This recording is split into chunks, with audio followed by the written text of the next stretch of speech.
विश्व के सभी मेरे साथियों को राजरत्न अम्बेडकर की ओर से जय भीम नमो बुद्धाय। द बुद्धायन इस धम्मा के 7वें भाग में आप सभी लोगों का स्वागत है। कल के भाग में हम लोगों ने देखा कि किस तरह से शाक्य संघ के सभा में सिद्धार्थ पर प्रवर्जा लेने की नौबत आती है। सिद्धार्थ ये सारी सभा खत्म करके अपने घर की ओर निकले। सिद्धार्थ घर पहुंचने से पहले ये सारी बात राजमहल पे पहुंच गई थी कि सिद्धार्थ को प्रवर्जा लेनी पड़ रही है। सिद्धार्थ के पिताजी, सिद्धार्थ के माताजी शुद्धोधन महाप्रजापति ये आंसू बहा रहे थे। सिद्धार्थ घर में आए। सिद्धार्थ को शुद्धोधन ने पूछा कि हम तो सिर्फ युद्ध के जो बुराइयां थी उसके ऊपर चर्चा ही कर रहे थे, लेकिन आपने तो सारी सीमा ही पार कर दी है। सिद्धार्थ ने शुद्धोधन को बताया कि उन्होंने अपने तर्क के माध्यम से शाक्यों को बहुत मनाने की और उनका मन परिवर्तित करने की बहुत कोशिश की, लेकिन सेनापति ने सभी शाक्यों को इतना उत्तेजित कर रखा था कि सभी लोग युद्ध के लिए तैयार थे और इसी बीच वो उनका मन परिवर्तित करने में असफल रहे। लेकिन उन्होंने एक बात कही कि इतने विरोध में भी वो अपने सत्य और न्याय के पद से थोड़ा भी नहीं वो हटे, थोड़ा भी वो डगमगाए नहीं। शुद्धोधन इसके ऊपर संतप्त थे, नाराज थे। शुद्धोधन ने कहा कि तुमने थोड़ा भी हमारा ख्याल नहीं किया। सिद्धार्थ ने कहा कि आप लोगों के लिए ही तो मैं प्रवर्जा ले रहा हूँ, वरना वो लोग आप लोगों की सारी ज़मीन जब्त कर लेते, खेत जब्त कर लेते, और इसलिए तो मैं प्रवर्जा ले रहा हूँ। सिद्धार्थ के पिताजी ने कहा कि क्यों ना हम सभी लोग आपके साथ ये देश से बाहर चले जाते हैं, क्योंकि अगर आप ही हमारे साथ नहीं रहोगे तो इस ज़मीन का, इन खेतों का हमारे लिए क्या महत्व है। इसलिए हम भी इस देश में नहीं रहना चाहते, शाक्यों के देश में नहीं रहना चाहते। हम भी आपके साथ ये देश छोड़ के आपके साथ परिव्रजक के साथ साथ आपके साथ चले जाएंगे। सिद्धार्थ ने कहा कि नहीं, ये इसकी अनुमति मैं आप लोगों को नहीं दे सकता, क्योंकि नंद जो सिद्धार्थ का भाई है वो अभी बहुत छोटा है और खुद सिद्धार्थ के जो पुत्र है राहुल, वो तो अभी अभी जन्म लिए हैं, इसलिए वो ये अनुमति नहीं दे सकते। तो सिद्धार्थ के माता ने कहा तो क्यों ना ऐसा किया जाए कि कौशल देश जो है, कौशल देश के राजा के यहाँ चले जाए और उस देश में हम लोग शरण ले और वहाँ पर शरणागत की तौर से हम लोग वहाँ पर रहें। तो सिद्धार्थ ने कहा नहीं, ये शाक्यों के लिए अच्छी बात नहीं होगी, ये देशद्रोह होगा। और उन्होंने शाक्यों से एक वादा किया है कि किसी भी तरह, ना वाणी से ना अपने कर्म से, वो किसी को भी या कौशल राज को, कौशल देश के राजा को ये पता होने देंगे कि उनके प्रवर्जा की असली वजह क्या है, और इसलिए वो ऐसा नहीं कर सकते। तो सिद्धार्थ की माता ये कह रही थी, सारा उनको मनाने का काम कर रहे थे कि वो भी उनके साथ चलेंगे, और वो रो रही थी। तो सिद्धार्थ ने कहा कि माँ, आप हमेशा कहा करते थे कि मैं एक क्षत्रिय हूँ, और आप ही सोचिए अगर मुझे युद्ध की भूमि में अगर मरण आ जाता तो क्या इस तरह से आप रोते। तो सिद्धार्थ की माँ ने कहा कि वो एक क्षत्रिय के लिए योग्य होता, लेकिन अब तुम जंगल में रहने के लिए जाने वाले हो, जानवरों के बीच रहने जाने वाले हो, ऐसे में मैं कैसे चुप रह सकती हूँ। तो सिद्धार्थ ने ये बात कही कि माँ, जंगल के जंगली जानवरों में रहने से रहना, ये अपनी भाइयों का हत्या करना, उनका वध करना, ये उससे कई गुना अच्छा है, और इसलिए मुझे आप अनुमति दो और मुझे आशीर्वाद दो ताकि मैं ये देश छोड़कर जा सकूं। और फिर वो यशोधरा, उनकी जो पत्नी है, सिद्धार्थ गौतम इनकी पत्नी यशोधरा, उनके कक्ष में गए। वो उनके कक्ष में गए। अब वो सोच रहे थे कि अपनी पत्नी से कैसे बात किया जाए, किस बातों से उसकी शुरुआत की जाए। लेकिन यशोधरा ने ही कक्ष में जैसे ही सिद्धार्थ आए वैसे ही अपनी बातों को शुरुआत की। उन्होंने कहा कि शाक्य संघ की सभा में क्या हुआ है वो सब उनको पता चल चुका है। और सिद्धार्थ ने फिर यशोधरा से कहा कि अगर आप मेरी जगह होती तो आप क्या करते। यशोधरा ने सिद्धार्थ को जवाब दिया कि शायद मैं आपकी जगह होती तो वही करती जो आपने ये निर्णय लिया है, शायद मैं भी वही करती। अपने ही भाइयों को मारने के बजाय, उनके साथ युद्ध करने के बजाय, मैं ये देश छोड़ के प्रवर्जित होने का ही मैं वो निर्णय ले सकती थी। सिद्धार्थ को लगा कि यशोधरा कितनी वीर है, साहसी है और कितनी दृढ़ निश्चयी है, जो इस तरह से वो बात कर रही है। यशोधरा ने कहा कि वो भी सिद्धार्थ के साथ प्रवर्जित होना चाहती है, लेकिन सिर्फ एक अड़चन है कि राहुल अभी बहुत छोटा है। अगर वो राहुल छोटा नहीं होता तो शायद यशोधरा भी सिद्धार्थ के साथ प्रवर्जित होके वो देश से निकल जाती, लेकिन आज वो प्रवर्जित नहीं हो रही है। उसकी वजह यही है कि सिद्धार्थ बहुत छोटा है। इस तरह से उनको, सिद्धार्थ को यशोधरा का ये अंग भी देखने को मिला कि यशोधरा कितनी साहसी है और जल्दी ही अब उनकी हमेशा के लिए ये जुदाई होने वाली है। सिद्धार्थ ने यशोधरा से कहा कि यशोधरा, मैं राहुल को देखना चाहता हूँ, आप राहुल को लेकर आओ। और यशोधरा राहुल को लेकर आई और सिद्धार्थ पिता की वात्सल्यपूर्ण नज़र से उन्होंने राहुल को देखा और वहाँ से चले गए। सिद्धार्थ ने सोचा कि वो कपिलवस्तु में भरद्वाज, इनका जो आश्रम है वो भरद्वाज इनसे प्रवर्जा प्राप्त करेंगे। दूसरे दिन वो भरद्वाज इनके आश्रम में गए। दूसरे दिन जब वो भरद्वाज इनके आश्रम में पहुंचे तो उन्होंने देखा कि सभी लोग हाथ जोड़े हुए और आंखों में आंसू लिए हुए वहां पर उपस्थित थे। इतनी भीड़ में से सिद्धार्थ ने जगह करते हुए वो भरद्वाज इनके आश्रम के द्वार में से अंदर आए। अंदर आने के बाद सुबह जब वो अपने घर से निकले थे, राजमहल से निकले थे, तो वो छन्न जो उनका सारथी हुआ था उनको और उनका जो घोड़ा था कंथक, इनको लेकर निकले थे। घोड़े पर बैठकर वो इस आश्रम में आए थे। आश्रम में आते ही उन्होंने छन्न को कहा कि कंथक को एक पेड़ से बांधे और छन्न एक ओर खड़े थे।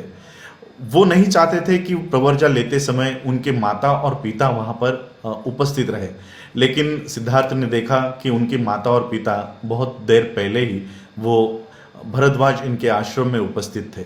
सिद्धार्थ उनके माता पिता के यहाँ गए, उनके पैरों को छूकर उन्होंने उनसे आशीर्वाद लिया, लेकिन उनके माता और पिता इतने आंसू बहा रहे थे कि उनके मुंह से कोई शब्द भी नहीं फूट पाया। और फिर जहाँ पर छन्न खड़ा था वो छन्न के पास गए और सभी आभूषण और सभी कपड़े वो छन्न को देकर आश्रम में भरद्वाज इनके पास गए। सिद्धार्थ के चचेरे भाई महानाम ये परिव्राजक के योग्य जो वस्त्र हुआ करते थे वो वस्त्र लेकर आए और भिक्षा पात्र वो वहाँ लेकर आए थे। और परिव्राजक के लिए बनने के लिए सर मुंडवाना पड़ता था, तो सिद्धार्थ वो सर मुंडवा कर भरद्वाज इनके पास उपस्थित हुए। भरद्वाज ने अपने शिष्यों की सहायता से सिद्धार्थ गौतम को प्रवर्जित किया और ये उनकी जो निर्णय लिया था, जो कसम और जो प्रॉमिस उन्होंने जो किया था शाक्यों को कि जैसे ही प्रवर्जित हो जाते हैं, प्रवर्जा लेते हैं, वो कपिलवस्तु को छोड़कर, देश को छोड़कर चले जाएंगे। और जैसे ही उन्होंने भरद्वाज ने ये घोषणा कर दी कि सिद्धार्थ को अब प्रवर्जित कर दिया गया है, सिद्धार्थ वो देश छोड़ने के लिए वो वहाँ से कपिलवस्तु से निकल गए। और कपिलवस्तु से निकलने के बाद अनोमा नाम की जो नदी थी, उस नदी के उस नदी के दिशा की ओर वो चलने लग गए। उन्होंने कुछ देर के बाद जब पीछे मुड़ के देखा तो पूरा कपिलवस्तु के लोग उनके पीछे पीछे, माता पिता सभी लोग उनके पीछे पीछे पीछे पीछे चलते आ रहे थे। सिद्धार्थ वहीं पर रुके और उन्होंने कहा कि भाइयों बहनों, आप सभी लोग मेरे पीछे मत आओ। मैं शाक्य और कोलियों के बीच जो युद्ध है, जो लड़ाई है, वो रोकने में असफल रहा हूँ। अगर आप लोग सही में मुझसे प्यार करते हैं तो आप लोग ये लड़ाई रोकने में सफल हो जाओ। लोगों में ये जागृति निर्माण करो, लोगों में ये निर्माण करो कि कोलिय भी हमारे भाई है और हमको आपस में नहीं लड़ना है। इस तरह का काम आप लोग करो। आप लोग मेरे पीछे पीछे मत आओ और मुझे अपने मार्ग से जाने दो। शुद्धोधन और महाप्रजापति भी फिर अपने महल में लौट गई। उन्होंने जो कपड़े, जो वस्त्र और जो गहने छन्न को दिए थे वो देखे और वो देखकर फूट फूट कर रोने लग गए। महाप्रजापति ने वो सारे गहने, सोने के गहने, वो कमल के एक तालाब में फिकवा दिए। जब सिद्धार्थ की ये प्रवर्जा हुई तब सिद्धार्थ 29 बरस के थे, 29 ईयर के थे। तो इस तरह से उनकी प्रवर्जा हुई। सभी लोग सिद्धार्थ के कहने पर फिर से लौट गए, लेकिन छन्न और कंथक ये लौटे नहीं। वो फिर भी सिद्धार्थ के पीछे पीछे पीछे पीछे चल रहे थे। सिद्धार्थ ने देखा कि छन्न जो है ये पीछे पीछे चल रहा है, तो सिद्धार्थ ने कहा कि तुम वापस लौट जाओ, मेरे पीछे पीछे मत चलो। तब छन्न ने सिद्धार्थ से विनती की कि कम से कम अनुमा नदी के तट तक, वहाँ के तट तक मुझे आपके साथ चलने का अनुमति दीजिए, आपके साथ चलने के लिए मुझे अनुमति दीजिए, मैं वहाँ तक आपके साथ चलता हूँ। और फिर अनुमा नदी का तट जब आ गया तब सिद्धार्थ ने छन्न से कहा कि मित्र, दोस्त, अब तुमको वापस चले जाना चाहिए, आप जाओ। मेरे पिता राजा शुद्धोधन ये दुखी होंगे, उनको उस दुख से बाहर निकालने के लिए कोई ना कोई वहाँ चाहिए, तो आप जाइए और मेरे पिता को उस दुख से बाहर निकालिए। उन्हें कहिए कि आप, मुझे किसी अलौकिक शक्ति की कामना थी या विश्व का कामना था, इसलिए मैं घर छोड़ के और देश छोड़ के नहीं जा रहा हूँ, या आपसे मैं क्रोधित हूँ, या आपसे मुझे कभी प्यार नहीं मिला, इसलिए मैं ये देश छोड़कर, आपका घर छोड़कर नहीं जा रहा, और मेरे पिता को इस दुख में सहायता करो। इस तरह सिद्धार्थ गौतम ने छन्न को समझाया और छन्न को कहा कि आपकी जो दोस्ती है ये दोस्ती साबित हो गई है। मेरे पास अब आपको देने के लिए, कोई पुरस्कार देने के लिए कुछ भी नहीं है। मैं अभी आपको तो कुछ दे नहीं सकता, तो लेकिन कम से कम आप मेरे घर जाओ, मेरे पिता को मनाओ और उनको कहो कि आपने जितना भी प्यार दिया है वो प्यार सिद्धार्थ को मिला है, और वो उन्हें कम से कम याद करे, सिद्धार्थ को कम से कम याद करे। इस तरह की कई सारी बातें उन्होंने छन्न से कही।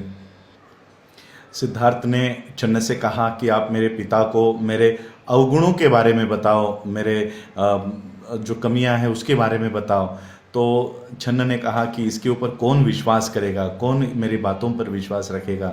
किसी भी तरह से आपके पिता, माता, आपकी पत्नी कभी भी आपको याद नहीं करे, इस तरह से कभी हो नहीं सकता। तो कंथक जो उनका सिद्धार्थ का जो घोड़ा था, अश्व था, ये सारी बातें सुन रहा था। उसके भी आंखों से आंसू आ रहे थे, तो वो भी चिल्ला रहा था, बीच बीच में चिल्ला रहा था। तो सिद्धार्थ वहाँ पर आए, अपने घोड़े के पीठ पर उन्होंने थपथपाया और गरम गरम आंसू उस कंथक ने सिद्धार्थ के पैरों पे गिराए, और कंथक को भी सिद्धार्थ ने समझाया। जब छन्न को पता चला कि अब कोई फ़ायदा नहीं है सिद्धार्थ को समझाने का, कोई ये नहीं है, तब छन्न को पता चल गया कि अब लौटने की बारी आ चुकी है। और फिर छन्न कंथक को लेकर कपिलवस्तु की ओर चला गया। छन्न कंथक को लेकर फिर कपिलवस्तु की ओर जब निकला, छन्न जो ये सफ़र एक दिन में पूरा करता था, लेकिन दुख के कारण, और वो दुख से इतना भरा हुआ था कि वो रास्ते में गिर पड़ रहा था, जोर जोर से चिल्ला रहा था। छन्न इस तरह से सारे ये करते करते वो कपिलवस्तु में पहुंचा। जो रास्ता वो एक रात में तय करता था, वो रास्ता उनको 8 दिन लगे। कंथक भी इन 8 दिनों में ना तो उसने पानी पिया, ना तो कोई चारा रास्ते में खाया। और जब ये छन्न कंथक को लेकर जब कपिलवस्तु में आया, तब सभी लोगों को लगा कि शायद राजकुमार सिद्धार्थ गौतम ये वापस आ गए हैं। तो सभी लोग अपनी अपनी खिड़कियों में आकर देखने लग गए। जब उनको घोड़े की पीठ खाली दिखी तो सभी औरतों, सभी बुजुर्ग, बड़े बूढ़े, सभी लोग चिल्ला चिल्ला कर कहने लग गए कि हमारा राजकुमार कहाँ है, हमारा सिद्धार्थ कहाँ है। और पूरा ये जो कपिलवस्तु था वहाँ पर ये शोक में डूब गया।